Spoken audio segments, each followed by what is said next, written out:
Hello dear student, আমরা জানি যে বীজগণিতের অঙ্ক ক্লাস 7 থেকে শুরু হয়। সেই বীজগণিতের অঙ্ক করতে গিয়ে কতগুলো সূত্র বা ফর্মুলার প্রয়োজন হয়। সেই ফর্মুলাগুলি হচ্ছে এক এক জায়গায় এক এক রকম করে লেখা থাকে, কিন্তু কোন ফর্মুলাটা আমরা কোথায় কীভাবে ইউজ করব সেটা ঠিক বলা থাকে না। সেই ফর্মুলাগুলিকে আজকে আমি আলাদা আলাদাভাবে আপনাদের দেখিয়ে দিচ্ছি। এক হচ্ছে বর্গমূলের সূত্র। বর্গমূলের সূত্র হচ্ছে 3টা, 1 2 3। যদিও আরও অন্য কিছু থাকে তাহলে আমরা এই মোটামুটি এই 3টা দিয়ে বর্গমূলটা কভার হয়ে যায়। প্রথম হচ্ছে a plus B whole square, যেটা হচ্ছে square plus 2ab plus B square, আর হচ্ছে a minus B whole square, square minus 2ab plus B square. ঠিক একইভাবে a plus B plus C whole স্কোয়ারের সূত্র হচ্ছে square plus B square plus C square plus 2ab plus 2bc plus 2ca। এবার আসলে আমরা ঘনমূলের সূত্রে, এই যে ক্লাস 7-এ শুধুমাত্র এই বর্গমূলের সূত্রটা প্রয়োজন হবে, আর ক্লাস 8-এ যখন আমরা যদি কেউ থেকে থাকো তাহলে ক্লাস 8-এ এই পার্টটার প্রয়োজন আছে। এই পার্টটার 8 থেকে শুরু হয়, কিন্তু ক্লাস 7-এ এটা থাকে না, স্টার্ট ফ্রম ক্লাস 8। ক্লাস 8-এ এই পার্টটা শুরু হয়, ক্লাস 7-এ এই পার্টটা থেকে 8-এ একটা নতুন পার্ট অ্যাড হয়।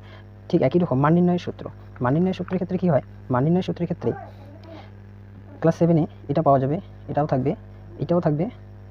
মোটামুটি শেষের এই দুইটা সূত্র বাদ দিয়ে এক কথা হচ্ছে স্কোয়ারের বা বর্গের যতগুলো সূত্র আছে সমস্ত সূত্রই ক্লাস 7-এ থাকে।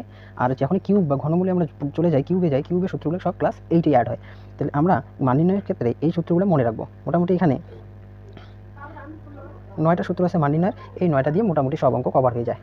আরও অনেক সূত্র থাকলেও ওটা মানে অপ্রয়োজনীয় বেশি সূত্র না পড়লেও হবে, কিন্তু মোটামুটি এই 9টা সূত্র আপনাকে মুখস্থ করতেই হবে। ঠিক কীরকম, স্কোয়ার প্লাস বি স্কোয়ার, এইটা হচ্ছে দুইটা সূত্রই একই, কিন্তু আমাদের প্রয়োজন মতো যখন আমার এই সূত্রটা প্রয়োজন হবে তখন এইটা, আর যখন আমার মাইনাসের প্রয়োজন হবে তখন এই যে মাইনাসের। ঠিক একইভাবে এবি সূত্র সেম একই রকম, এবি থেকে 4ab, তারপর আসলে 2 × স্কোয়ার প্লাস বি স্কোয়ার, তারপর আসলে a প্লাস বি হোল স্কোয়ারের সূত্র, a মাইনাস বি হোল স্কোয়ারের সূত্র, আর a cube plus B cube এটা ক্লাস 8-এ অ্যাড হয়। এই দুটো সূত্র, এই যে শেষের যে সূত্র দুটো আছে এটা হচ্ছে ক্লাস 8 থেকে শুরু হয়। এবার আসলে উৎপাদকের সূত্র, খুব একটা ভাইটাল সূত্র, যে সূত্র দিয়ে আমরা উৎপাদকের বিশ্লেষণ অঙ্কগুলো করতে হবে, সে ক্লাস 7-এও করতে হবে, ক্লাস 8-এও করতে হবে, 9-10-এও করতে লাগে।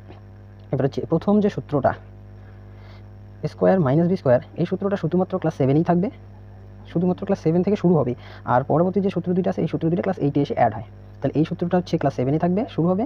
আর পরবর্তী যে বি আর সি যে সূত্র দুটো আছে এই সূত্র দুটো আমরা ক্লাস 8-এ গিয়ে দেখবো। তাহলে ক্লাস 8-এ গিয়ে দেখবো। এবার হচ্ছে আমি এগুলো কেন বলেছি আপনাদের, যে আমি যখন অঙ্ক শুরু করব, আমি এখন অঙ্ক শুরু করি নাই, আমি যখন পরবর্তীতে ভিডিওগুলো দেওয়া শুরু করব, তখন তোমাদের এই সূত্রগুলো মনে রাখতে হবে। তাহলে মনে যদি রাখো তাহলে কী হবে, খুব সহজেই অঙ্কগুলো বুঝতে পারবে, বীজগণিতের অঙ্কগুলো বুঝতে পারবে, কোথা থেকে কী হলো, কেন হলো, সেটা খুব সহজেই বুঝতে পারবে। আমি যদিও এই সূত্রগুলো ধরে একটা করে অঙ্ক করে আপনাদেরকে পরবর্তী ভিডিওতে বুঝিয়ে দেবো। ধন্যবাদ।